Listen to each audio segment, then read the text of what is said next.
히브리서 7장 23절부터 28절까지 다 함께 읽도록 하겠습니다. 시작. 제사장 된 그들의 수요가 많은 것은 죽음으로 말미암아 항상 잊지 못함이로되 예수는 영원히 계심으로 그 제사장 직분도 갈리지 아니하느니라. 그러므로 자기를 힘입어 하나님께 나아가는 자들을 온전히 구원하실 수 있으니 이는 그가 항상 살아계셔서 그들을 위하여 간구하심이라. 이러한 대제사장은 우리에게 합당하니 거룩하고 악이 없고 더러움이 없고 죄인에게서 떠나 계시고 하늘보다 높이 되시니라. 그는 저 대제사장들이 먼저 자기 죄를 위하고 다음에 백성의 죄를 위하여 날마다 제사 드리는 것과 같이 할 필요가 없으니 이는 그가 단번에 자기를 드려 이루셨음이라. 율법은 약점을 가진 사람들을 제사장으로 세웠거니와 율법 후에 하신 맹세의 말씀은 영원히 온전하게 되신 아들을 세우셨느니라. 아멘. 오늘은 본문을 중심으로 해서 온전한 구세주 예수, 온전한 구세주 예수라는 제목으로 하나님 말씀을 나누기를 원합니다. 주지하시다시피 히브리서 저자는 이 편지를 쓰면서 계속해서 예수 그리스도의 탁월성에 대해서 설명을 하고 있습니다. 이는 다른 바울의 서신이나 베드로 서신 혹은 요한의 서신들이 가지고 있는 특징과는 또 다른 특징이라고 볼 수가 있습니다. 그래서 저자는 예수님께서 천사들보다 또 모세와 여호수아보다 더 탁월하심을 설명하였고 또 4장 중반부부터는 일반 레위인들의 반차를 따른 대제사장들보다도 더 탁월하시다라는 것을 설명하고 있었습니다. 특히나 예수님은 다른 아론의 반차가 아닌 멜기세덱의 반차를 따른 대제사장으로서 그 신적인 기원을 근거로 해서 예수님이 더 우월하시다라는 것을 설명하였던 것이었습니다. 그러다가 오늘 본문에 보면 히브리 저자는 멜기세덱의 반차를 따른 예수님이야말로 우리 사람을 온전케 하고 완전케 하는 구원을 베푸실 수 있는 대제사장이심을 설명하고 있습니다. 우리 죄인들에게, 아니 모든 구원이 필요한 자들을 만족시키시기에 조금도 부족함이 없는, 즉 가장 필요한 대제사장이심을 설명하고 있는 것입니다. 그렇다면 예수님의 어떤 성품이 이러한 대제사장이 되게 하시는 것일까요? 첫 번째로는 예수님의 영원성입니다. 본문 23절부터 25절에 보면 제사장 된 그들의 수요가 많은 것은 죽음으로 말미암아 항상 잊지 못함이로되 예수는 영원히 계심으로 그 제사장 직분도 갈리지 아니하느니라. 그러므로 자기를 힘입어 하나님께 나아가는 자들을 온전히 구원하실 수 있으니 이는 그가 항상 살아계셔서 그들을 위하여 간구하심이라 라고 기록을 하고 있습니다. 히브리서 저자는 먼저 사람인 제사장의 사역이 불완전한 이유가 무엇인가를 제시합니다. 바로 그들은 반드시 죽음을 맞이할 수밖에 없는 유한한 존재이기 때문에 그들의 사역이 불완전하다라고 말하고 있습니다. 그들은 항상 잊지 못하고 그렇기 때문에 또 죽음을 말미암아 사라지기 때문에 자연스럽게 그 숫자가 많을 수밖에 없었다라고도 말을 합니다. 즉 그들의 직분이 사라지는 때가 있다는 것입니다. 그리고 이렇게 죽음으로 인해 사라질 수밖에 없는 우리 사람들의 숙명은 그들이 담당하는 사역의 효력 역시 불완전하다라는 인상을 줄 수밖에 없었고 이는 우리 성도들의 구원이 온전하지 않은 것이다라는 인상을 주기도 했다라는 것입니다. 그러나 그에 비해 멜기세덱의 반차를 따른 예수님은 영원히 계신 분이십니다. 그렇기 때문에 그 제사장 직분도 갈리지가 않습니다. 즉 예수님의 제사장직은 결코 끝나지 않는다라는 것입니다. 그리고 이 말에는 예수님의 영원성뿐만 아니라 예수님이 하신 사역 가운데 부활을 암시하는 말이기도 합니다. 왜냐하면 예수님의 이 제사장직이 계속해서 이어지는 이유는 바로 예수님께서 사망을 이기셨기 때문인데 사망을 이긴 구체적인 행위가 바로 부활이기 때문입니다. 그런데 이렇게 부활하셔서 하늘에 계신 예수님께서는 지금도 살아계셔서 구원받은 자들을 위하여 간구하고 계십니다. 그렇기 때문에 이러한 영원한 대제사장이신 예수님은 본인을 믿음으로 말미암아 하나님께 나아가려는 자들을 온전히 구원하실 수 있으신 것입니다. 성도 여러분, 멜기세덱의 반차를 따른 영원한 대제사장이신 예수님은 하나님과 우리 죄인들 사이에 영원한 또 온전한 중보자가 되십니다. 여기서 나타나는 예수님의 중보 사역은 실로 위대한 것입니다. 왜냐하면 예수님의 중보 사역은 자신의 희생을 기반으로 한 사역이고 또 예수님의 자신의 부활에 근거한 사역이기 때문입니다. 우리 사람 중에 그 어느 누구도 남의 죄는커녕 자신의 죄와 죽음의 문제조차도 해결할 수 있는 사람은 아무도 없습니다.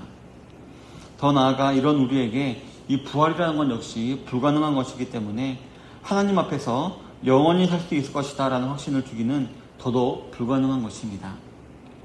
그렇기 때문에 이 레위인의 반차, 즉 아론의 반차를 따르는 제사장들은 그들의 선천적인 연약성으로 말미암아 하나님의 구원 역시 온전하지 못한 것이다 라는 그런 것으로 만들어버릴 소지가 다분한 것이었습니다.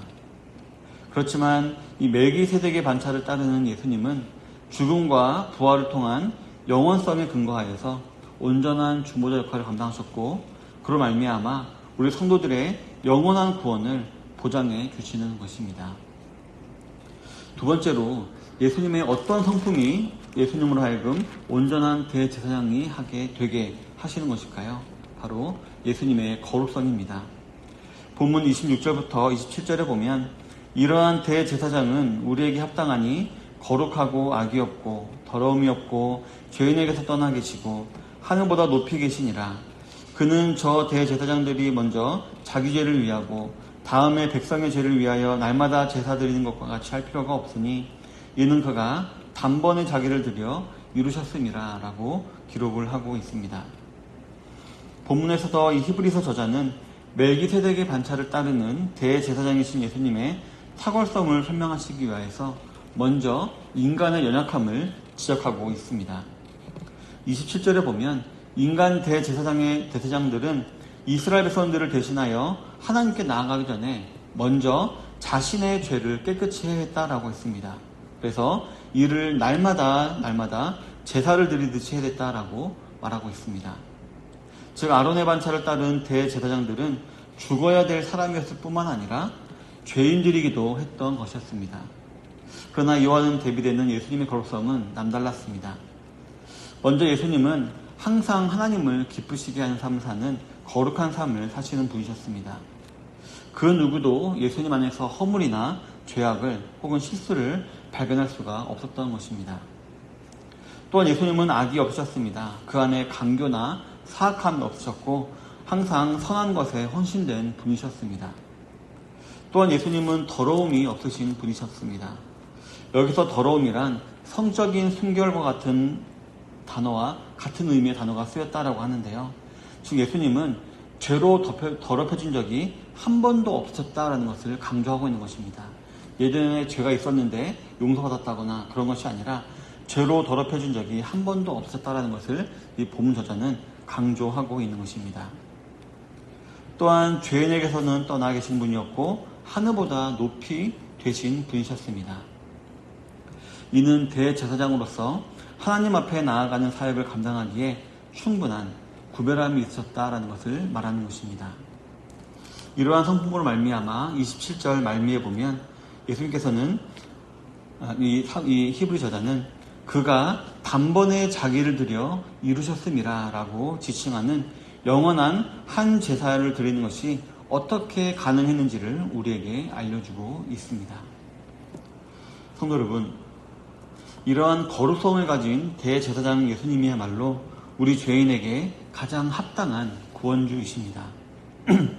죄를 얼마나 미워하시는지 저 지옥을 영원한 곳으로 만드실 정도로 이 거룩하신 하나님을 만족시키실 만한 분은 오직 하나님의 본체이시자 그들의 사랑하는 아들이자 거룩하신 예수 그리스도밖에 없으신데 바로 그분이 실제로 저와 여러분들의 영원한 대제사장이 되셔서 영원한 한 제사를 드려주셔서 우리를 깨끗하게 구원해 주신 것입니다. 이처럼 탁월하신 예수님을 평생에 사랑하시고 따르게 되시는 모든 성도님들이 다 되시기를 바라겠습니다. 우리 사랑하는 성도 여러분, 본문 28절에 보면 율법은 약점을 가진 사람들을 제사장으로 세웠거니와 율법포에 하신 맹세의 말씀은 영원히 온전하게 되신 아들을 세우셨느니라 라고 기록을 하고 있습니다.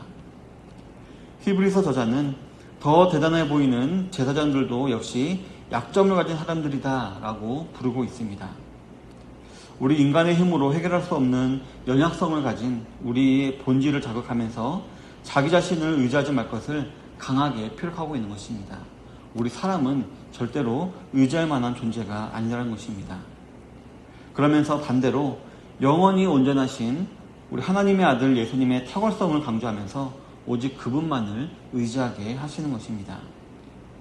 성도 여러분, 이 히브리서를 기록한 중심 목적 가운데 하나는 바로 우리 성도들로 하여금 자신들의 죄가 용서받았음을 확신하도록 하기 위함으로 보입니다. 즉 깨끗한 양심을 얻기 위해서 다른 곳, 다른 사람, 다른 것을 찾아갈 필요가 없다는 것입니다.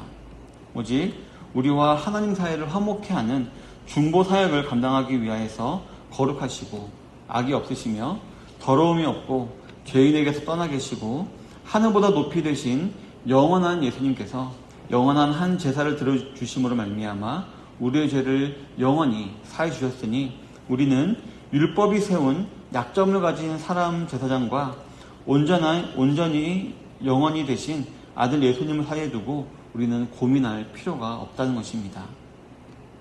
오직 영원한 또 온전한 한 제사장이신 예수님만 의지하며 그분만 바라며 나아가야 한다는 것입니다. 오늘 하루 다시 한번 우리가 믿음으로 말미암아 단번에 얻은 이 구원을 확신함으로 말미암아 그 안에서 참된 안식과 기쁨을 누리시는 하루가 되시기를 바랍니다. 또한 말로만이 아닌 실제로 예수님 한 분만 의지하는 하루가 되시기를 바랍니다. 그리하여서 우리의 온전한 구세주 예수님을 세상에 전하는 모든 좋은 시작교회 성도님들이 다 되시기를 주님의 이름으로 축원합니다. 아멘.